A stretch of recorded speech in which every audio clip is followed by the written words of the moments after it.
Welcome to another episode of NEI's Relocation Leader podcast, where we help advanced professionals in the world of global mobility. I'm Ben Phillips, and we decided to give Zach some well-deserved time off to spend with his family. So to hold you over until he gets back, here are Zach and I's favorite clips from the Relocation Leader podcast. Hope you enjoy.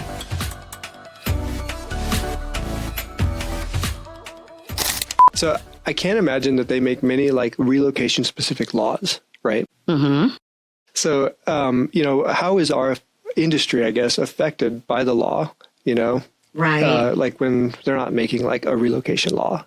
Right. I think that relocation is most impacted by these industry adjacent laws that change, and it's sort of a ripple effect towards relocation. I mean, one example I can probably think of is like when the IRS disallowed certain movable expenses or allowable moving expenses. That means that our relocating employees were not going to be able to accept these as allowable expenses, and we're going to have to then claim them as taxable income. So there was that change there, but that wasn't a relocation law change. Mm-hmm. What it was a change in IRS, taxation, and then we have to adapt and adjust to that. And then we have to like consult on like tax gross up and exactly. Yeah. We have to adapt our clients' programs to be able to meet those kinds of those changes in laws and needs. Do you have any other examples? I think another area where we would have changing legal landscapes would definitely be in real estate. We've definitely, because, RMCs or relocation management companies, we definitely deal with home sale programs, home marketing assistance, home finding services, and all of these, of course, are impacted by real estate. So when you have a change in real estate law, you're also going to have a change to all those relocation practices that hinge on that. One example I would think is the Canadian foreign buyer ban. When Canada passed legislation that said if you are not a Canadian citizen or a Canadian entity, you cannot acquire property here.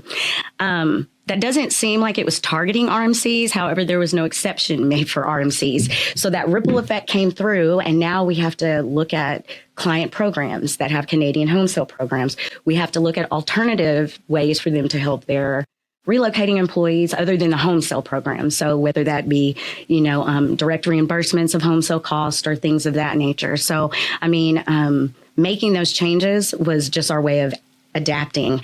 And good thing we did, because with that foreign buyer ban in Canada, at first it was going to sunset at the end of this year. So we thought that these changes were just going to be preliminary. It'll sunset. We'll be able to go back to business as usual. But they extended it for 2 more years. So it's not going to expire until January 1st of 2027. So the changes that we made are looking like they're going to be a little more long term. Is there any way to sort of predict any of these things? Or is it all just like reaction, based on... when there's legislation in play, you kind of know what another country is looking at, if they're going to make decisions. But I do think that lawsuits are also one of those ways that we become informed that there might be a change on the horizon. And so, and especially in the real estate sector. For those who haven't seen the movie, The Last Samurai is about a character played by Tom Cruise, who in 1870 Japan was sort of brought in as an expert for military guidance to a modernizing Japan. Mm-hmm. And he ends up getting captured by these samurais. And then not knowing anything about the culture, he sort of gets to learn about the samurai culture and is totally won over and ends up fighting along their side against the emperor's army. And then because of the valiance, he sort of wins over the emperor. I think it's one of the best movies ever. If you have no knowledge of the language, but you're dropped into a high context culture where things like traditions and practices and, verbal cues, he's able to sort of observe all these nuances of the culture before he actually learns the language, so that by the time he knows how to talk to everyone, he's already integrated into that culture. I just think it's phenomenal. And it's a great example of how cross-cultural communication, works in reality, Yeah, and to use that example, actually, he is a perfect, or Tom Cruise's character there is a perfect example of how two cultures got combined and merged into a third culture, which he has become, because his sense of loyalty, the sense of honor, so he certainly maintained that. He just enhanced it with some of the traditional Japanese culture that fed into some of the characteristics that he already had, maybe not exhibited, but certainly had. And to your point, Zach, as well, sometimes, I mean, the language obviously is a huge part of communication, but being able to observe the nonverbal clues, being immersed in the culture, and just developing your own sense of what it is that the world means to people here. Yeah, so I think that's really important, and that's a backdrop of the language skills. Then, in the case of this hero, came a little bit later, and that's also to support the point that neither side is better or worse. Neither preference is right or wrong. It's just the preference. And in our daily lives, we fluctuate between those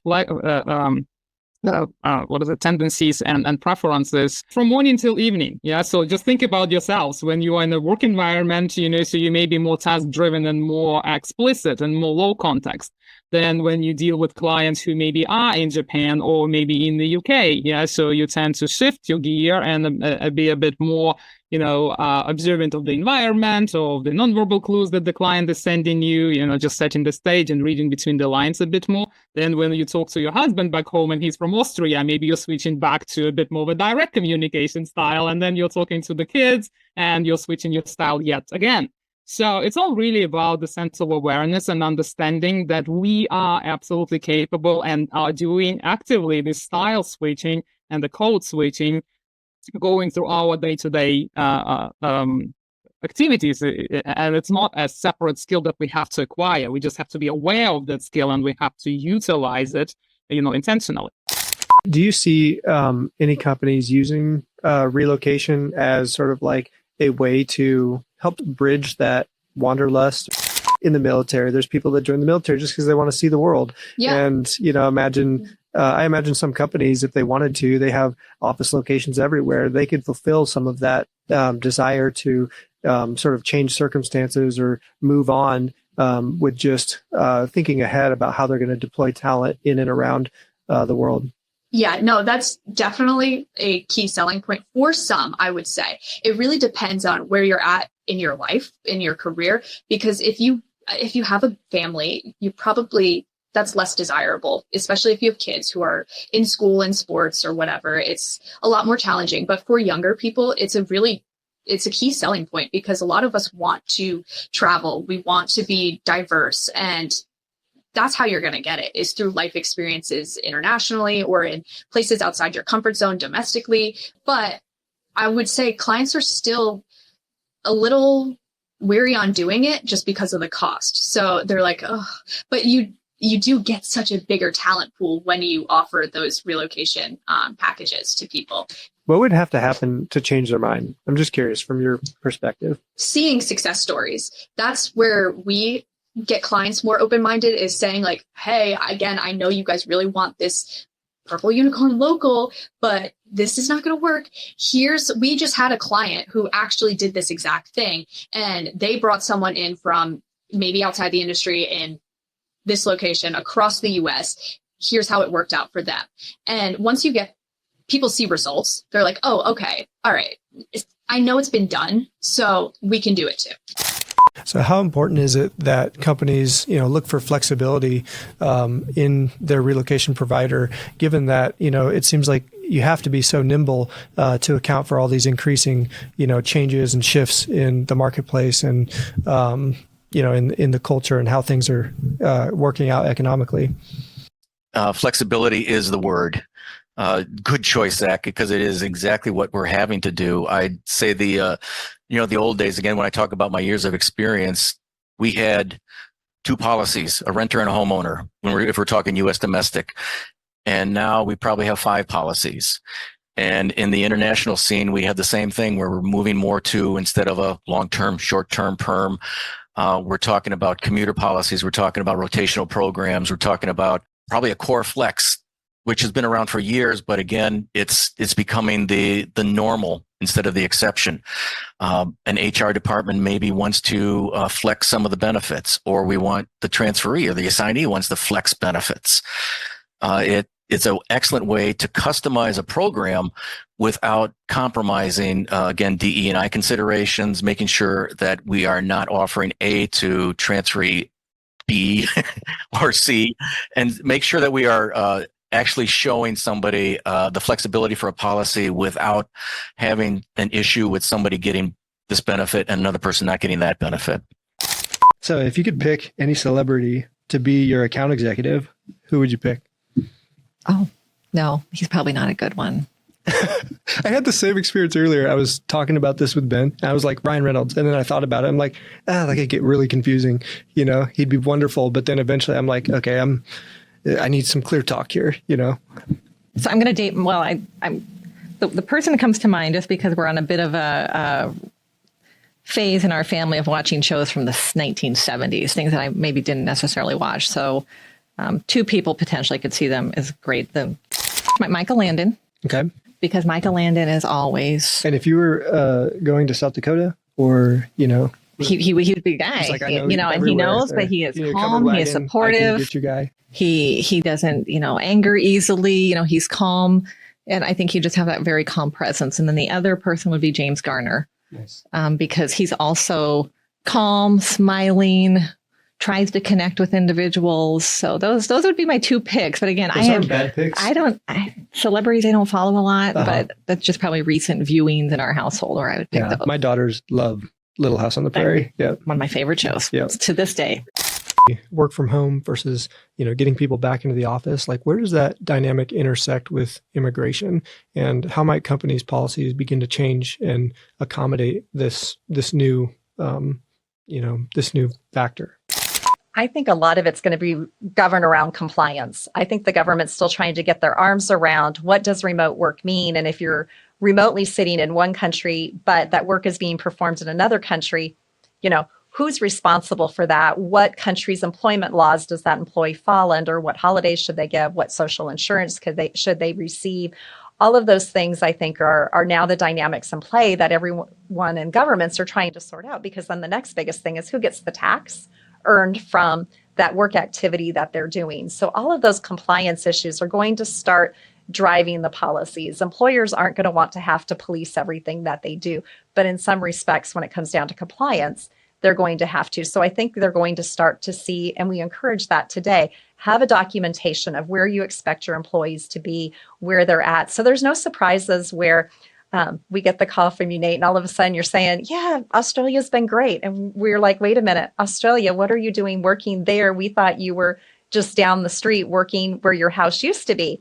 And so employers have a responsibility to know where their employees are. And I think there'll be policies that set out the guidelines of here's your notifications, here's where you can work from. And it might include a list of locations with countries, but it may say, if you're selecting anywhere not on this list, we need to talk and go through that. But I think it's going to be, we've talked a lot about communication. It's the companies communicating, here's what our policy can be or what we can allow, and then looking to work through that.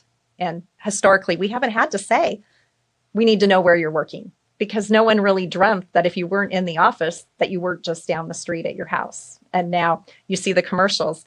Bali has great opportunities for working from home. Belize, there's many countries that are putting out there those digital nomad visas and saying, hey, work from my country. But not everyone is recognizing there's a reason and there's a visa that's needed for that. Do you have any advice for anyone sort of looking to get into relocation? Well, I mean, call me. I'm happy to talk through it with anybody. But I think my advice would just be to work hard, to look at the bigger picture goals. I mean, to put yourself in the transferee's shoes is really like the most important piece, and understanding that it's a stressful situation that they're going through, right? I have not personally ever had to move. I've grown up in the same area. I've lived, I went to college in the city of Chicago. I haven't ever gone far, so I can't understand what they're going through. But trying to put yourself in their shoes is really what's going to help you go a long way, and just like being patient, working with them, figuring out resolutions to what the problems might be. I wanted to start us off with this question. Okay. So which movie best represents money you didn't lose, but no one noticed? So The Matrix, because you dodged bullets no one else saw. Minority Report, pre-decision counseling meets pre-crime. Or Final Destination, for when failure was narrowly avoided, but no one clapped. Well, I can't say Final Destination because, I mean, it does eventually come. Well, here's Halloween season. It is spooky season out there.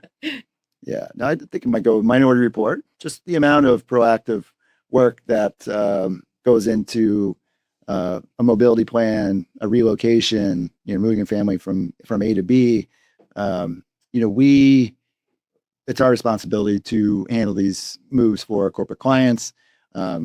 There are a lot of moving parts. Some things don't always align the way we would want them to, but we've been proactive. So when there is something to react to, we can move forward accordingly as well. So it would be cool to be a precog and know everything that was to take place.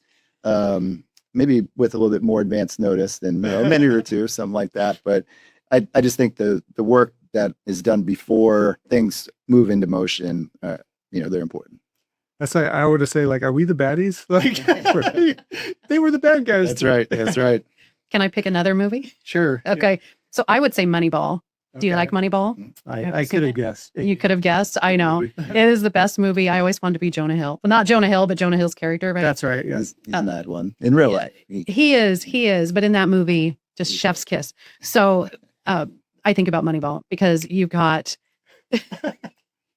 because you have this little tiny budget, right? And we're talking about cost containment. You got this little tiny budget, and they went out of their way to figure out how can we stretch this budget? How can we do what no one has done before to make this winning team? And that's exactly what we do all day, every day. That's awesome. Yeah. Well, Amy wins. What about Major League? No, start throwing out baseball movies too, Zach? Is that what we need to do here? That's how you butter him up. All right, I get it. All right. I'm new here. That's a different industry. Yeah, exactly. All right. So which movie screams, look, we save money, and it's right there on the invoice? Ocean's 11, the most glamorous ROI ever measured. Moneyball. Oh, no. Analytics-based cost cutting, and that actually works. Or extreme couponing. The motion picture. And what was the question? Yeah. Which movie screams, look, we save money, and it's right there on the invoice? I'll go with the extreme coupon. Yeah. Okay. Same. I think we work with only the best, and we get those invoices. I think through implementation, we've already said we're going to work with only the best service partners, and we're going to have value there. And it's almost like a coupon, extreme coupon. Is that a show? Is that a movie? It's a show. Like, what are we talking? How extreme is this coupon? It's so extreme. My mom used to carry one of those boxes and like all the. It's they were obsessive compulsive extreme. It is extreme. So they'll have a room like this that's just like all toothpaste. No, They have bought they're like, I got it on a coupon, like 8,500 tubes of toothpaste. So we don't have closets full of toothpaste, in case anyone's wondering. behind on that side of the podcast room, it's just all toothpaste. It's just batteries on that side. That's right. There's many companies grappling with, remote work, and, maybe through the pandemic, they shifted to, very heavy on remote work. And now, post-pandemic, and since we're all kind of back to, more normal, times, then they're trying to figure out how do we strike that balance. And, with relocation, I'm just curious, what is the relevance of relocation in a post COVID era, in a remote work era, when companies are trying to grapple with productivity and trying to understand how to manage their workforce given all these technological tools? That's a great question. I wish I had a crystal ball to give you the best answer possible for that. But from what I'm seeing right now up in my region that I cover, which is the Northeast, we're seeing more and more people coming back into the offices today, which is giving us that pre-new norm again, pre-COVID. And I think what we're going to see in our area is more activity, more relocation coming from that, because of that re-centralization back into hub offices. It's interesting to me because, it comes down to, like, there's lots of factors. Like, this is a very complex thing to think about, because you have some people, like some parts of your workforce, who are very comfortable with remote work, and they get all the technology tools, and maybe they're a little bit more introverted, and they actually, it energizes them to just be secluded like that. And then you have people on the other side of things where, like, they really do enjoy the collaboration. And so if you switch those people, put one in, put the introvert in the office and the extrovert at home, now you have a productivity nightmare, Right. And so there's companies that are trying to figure out, like, how are we flexible enough to be able to accommodate our workforce so that we can get the best productivity, right? And then you're also trying to figure out like, retention, do we offer this for retention purposes, or, like, do we as a company want to set a standard because we're trying to build a culture and we don't feel like we can build a culture unless you're here to participate. So like, it is a very complex issue. It is. But companies have now had several years to kind of weed through it, and figure out what works best for them. And, it's getting the right people on the right bus in the right place at the right time. And so, you do see people who work beautifully from home. I mean, look at salespeople. They've been remote forever. It seems to be their cup of tea. Even though I wouldn't call them introverts, they are a little bit of an extrovert in many cases. But they do understand the technology and how it works and how to make it work for them extremely well. But you still can see corporations picking those folks up, moving them, even though they may not even go into that hub office, they still need them in that market close by where that hub is, so they can do whatever that position and job has required of them to do and to bring them there. So you see a real good mix of everything right now. So you think companies are figuring it out, and that, through the pandemic and, post-pandemic, we are understanding how to optimize this remote work, work from the office thing? Yes, I do. I think we're seeing what I would call a settlement shift. They've gone totally remote. Now they've brought some people back in. Now you see a hybrid of different things. And I think going forward, you're going to continue to see that hybrid. Everything, the dust has settled. This is what's working well. We've identified those that can work well. We have identified those that can't work well remotely. Let's get the shift going and shift going straight. And make it work for the company now. We know where we're going. Thank you for clarifying that, by the way. Yes, I started so quick. I was afraid people might understand. Oh, man. All right, Zach, if you had to pick a character to play in your life, who would it be and why? All right. I was going to say, okay, you gave me this one, and I'm like, man, dude, has my life been interesting enough to merit a movie? And I was like, maybe I need to go join the CIA or something. So but I was like, okay, first thoughts was Matthew McConaughey, just because I'd watch that movie. I'm sure that he wouldn't get hardly anything, but he'd certainly make me look a lot cooler than I probably am. Matthew McConaughey. And then I was like, but if I'm legitimately trying to answer this question, I'd say like John Krasinski, not necessarily because I think we look similar, although I'll let you guys be the judge of that. Put the face comparison right here. Yeah. Right. Yeah.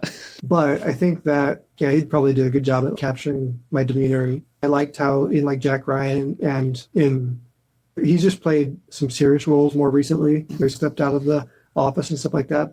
But dude has range. And I think that I can be pretty serious, but as some people know, I like to joke around too. And so I think that he'd be good to play the range myself. Yeah, I like that. Do you want to know who would I pick? Ben, I would like to know who you would pick. Will Ferrell, because he's got a very lighthearted sense to him, like a little bit of jokiness, but he got similar hair too. Yeah, we do. I like Will Ferrell for you because have you seen Stranger Than Fiction? It's one of the few serious roles that he's done. You can probably count Will Ferrell's serious roles on one hand if you chopped off 3 fingers. Yeah, but yeah, it's a good movie. He's good. All right. I'll have to put that on my myriad of at this point, Zach has referenced so many movies that I need to watch. I'll be honest, I'm shocked sometimes at how many movies I've seen. Like Andy does not watch many movies, and I really feel it when I'm around him. Do you remember this part? He's like, Zach, I'm like, great. Okay. Yep. So yeah, maybe I need to work on that. I gotta order some books or something. We have a jar of movie recommendations. I just need to go back and write down every single movie. I think it started with Ford versus Ferrari. I forget, was that Brad Pitt? I think it was Brad. No, see, that's why I need to watch Ford versus Ferrari, guys. Matt Damon. Is it Matt Damon? Yep. Okay. And Christian Bale. So just saying, pretty good movie. But I'll put that on the list along with every Tom Cruise movie and every Matthew McConaughey movie. Yes. I don't think I've seen every Matthew McConaughey movie, but probably Tom Cruise. Tom Cruise, yeah. Do you watch all the Mission Impossible ones? Yes, I did. Okay. What about Minority Report? Yes, I did. I do like Minority Report a lot. It's very... I have a new game. Yeah. Where Ben will just come in and it'll just be asking me if I've seen the movie or not. Yeah. Let's just say my family... I grew up in a family of 7, so I'm the middle of 7. They loved playing video games. I liked watching movies. So favorite relocation movie? What? Does that exist? Does that exist? If you count Beetlejuice as a movie, because they're moving in and they're having to deal with, I forget the main clown guy, but oh gosh, he's looking it up, guys. My first thought is Beetlejuice, probably. I did enjoy that a lot. Did you ever watch this one, Ben? Which one? Far and Away with Tom Cruise, with baby Tom Cruise. No, Cruise. I have not. They're going west. It's like he's from Ireland. Ireland. Ireland. Was that your idea to get me to do an accent at the GPA episode? Oh my gosh. So for those of you who haven't watched, he pulled me up. So we did a live episode with Ben Cross and a couple others, and he pulled me up I was producing it in the back. And Ben Phillips. So then I get up here, and then either you or Ben say, can you do a southern or can you do a British accent? And I'm thinking to myself, yeah, this is definitely going to sound Australian. And I did my or whatever. And who do we have? Simon Johnson from Icon. It's definitely Australian. But then we had Simon try and do one, and I think we had him try and do an American accent, right? Southern, I think. Was it Southern? Southern? I don't know. We tried to have him do an accent, and it came out Australian as well. Apparently, like Australia is like the default accent for people who just can't do accents, right? Yeah. I'm sure everybody who's not from America, they just go down to Southern because that's the most well-known. Oh, you're American. You must talk like this. Darn tootin', I do. Yeah. They just sound like Jesse from Toy Story. I'm trying to think. Had a wee time in the past where I used to talk in an Irish accent. Oi, don't do that. Yeah, that was fun. I just mainly do it to entertain my kids, though. Yeah, I do it too. Sometimes I can do a pretty good accent, but more times than not, my wife's Ben, just stop. So it's more to get on her nerves. So see how I practice it. I would read books to them in their beds. Yeah, that's pretty good, actually. That's good. You sure you didn't watch a movie? You didn't watch like Braveheart, or is it Braveheart? I think it was Braveheart. Braveheart is a Scottish accent. Ah, gosh. The Scots they're close relatives, but we don't like them very much. Irish is a bit sing-songy. They go up and down and all around, really. And sideways and up and diagonals. In truth, I actually do not know whether this is an actual great Irish accent or I'm going to be made fun of in the future. If you're watching from Ireland, feel free to rate 1 to 10 on Zach's Irish accent. If this gets out, you're fired, Ben. At least we have enough blooper reels for the entire year. Yeah, we did it all in 30 minutes. Congrats to you, Zach, and congrats to me, where I sound not British, drinking my crumpets and tea. I always think of Charles Dickens, and now it doesn't even sound like British at all. I think if I were to sound British, I don't think I can do so without speaking in sort of a proper British accent. We were talking with Zach goes, yeah, I can do my southern one, but it's scary good. It probably let's hear it. No, I don't know. Okay, all right. It's kind of like stereotypical. And, okay, maybe not. We might get in trouble. Oh, you can tell me off air. Zach, thank you so much for coming on. I think we had a blast. This will probably be the most edits, but you know what? It was a good time, and we'll have to do this again sometime. Yeah, no problem. I'm glad to do it, and good luck on Relocation Leader, hosting this for the future. I think you'll do great. Look at that, he's already passing the baton off. I'm going to do that again. We hope you enjoyed that little montage we put together there, and hopefully that'll hold you over until the next time where Zach will be back in the chair with another guest in the global mobility space. And I hope you enjoyed this episode of Relocation Leader, powered by NEI Global Relocation, where we help advanced professionals in the world of global mobility. We'll see you next time. Be sure to like, share, subscribe, do all the things, and we will see you back here in 2 weeks.